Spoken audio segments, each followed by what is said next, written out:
প্রায় ১ মাস থাইল্যান্ডে চিকিৎসা নিয়ে দেশে ফিরেছেন সাবেক রাষ্ট্রপতি মোহাম্মদ আব্দুল হামিদ। শাহজালাল আন্তর্জাতিক বিমানবন্দরে তিনি অবতরণ করেন রোববার দিবাগত রাত 1:45টায়। সঙ্গে ছিলেন তার ছোট ছেলে রিয়াদ আহমেদ ও শ্যালক ডাক্তার নওশাদ খান।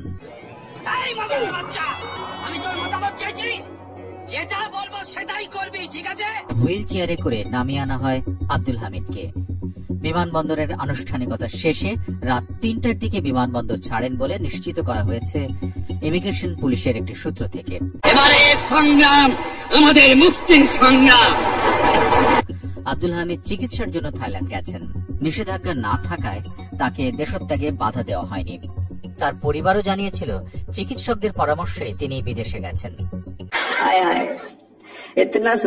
হামলা ও গুলি করার ঘটনায় কিশোরগঞ্জে একটি মামলা আছে সাবেক রাষ্ট্রপতি আব্দুল হামিদের বিরুদ্ধে।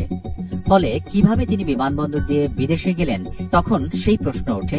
শুরু হয় নানা বিতর্ক। আব্দুল হামিদ যে পালিয়ে গেল অন্তর্বর্তীকালীন সরকারের সহযোগিতায়, এর প্রতিবাদে আজকে স্বরাষ্ট্র মন্ত্রণালয়ে আমরা ঘেরাও কর্মসূচি দিয়েছিলাম এবং আমরা 48 ঘন্টার মধ্যে এই স্বরাষ্ট্র উপদেষ্টার পদত্যাগ দাবি করছি। অবসরপ্রাপ্ত লেফটেন্যান্ট জেনারেল মোহাম্মদ জাহাঙ্গীর আলম চৌধুরী দিনাজপুরে গিয়ে শিক্ষার্থীদের প্রশ্নের মুখে বলেন, আব্দুল হামিদকে বিদেশে যেতে সহায়তাকারীদের কোনো অবস্থায় ছাড় দেওয়া যাবে না।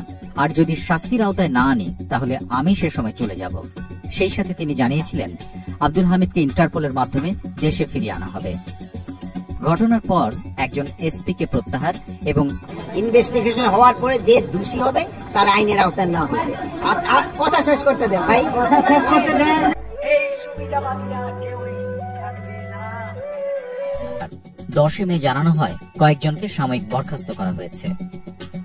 বড় কুকুরটি তাকে বোঝানোর চেষ্টা করলেও সে কোনোভাবে বুঝতে রাজি নয়। তার মেজাজ যেন 7 আসমানে উঠে গিয়েছে। রোববার আব্দুল হামিদের দেশে ফেরার পর স্বরাষ্ট্র উপদেষ্টা জানান, তদন্ত করার পর যে দোষী তাকে আইনের আওতায় আনা হবে। বলছেন যে আগে ইনভেস্টিগেশন করে যে দোষী তার শাস্তির আওতায় আনা হোক, নির্দোষ সে যেন শাস্তি না পায়। তার তো ইনভেস্টিগেশন শেষ হয় নাই। ইনভেস্টিগেশন শেষ হয়ে যদি সে দোষী হয় শাস্তি পাবে, আর যদি নির্দোষ ছাড়া হবে।